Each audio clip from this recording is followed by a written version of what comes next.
الفيديو ده كان ماشي كويس، مشاهداته كانت بتزيد وتفاعله كان حلو، وفجأة وقف المشاهدات بتاعته. طب ليه؟ لا اقتراحات ولا انتشار. ليه؟ هقول لك السبب الحقيقي دلوقتي. اللي بيحصل فعلا ان يوتيوب مش بيوقف الفيديو عشوائي، اللي بيحصل ان الفيديو بيدخل مرحلة اختبار.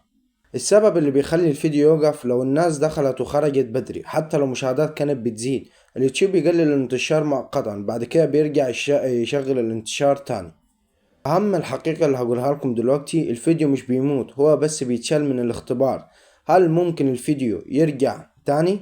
هقول لك دلوقتي أيوة طبعا لازم الفيديو يرجع. لو متوسط المشاهدة اتحسن أو الناس رجعت تكمله، اليوتيوب يمكن يعرضه تاني لناس أكتر، ويبدأ بقى الفيديو يجيب مشاهدات معاك كتيرة.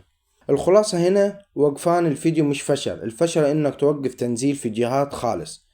ان شاء الله بعد كده اليوتيوب يبدأ ينتشر الفيديوهات بتاعتك من الاول وجديد. ومع السلامة، سلام.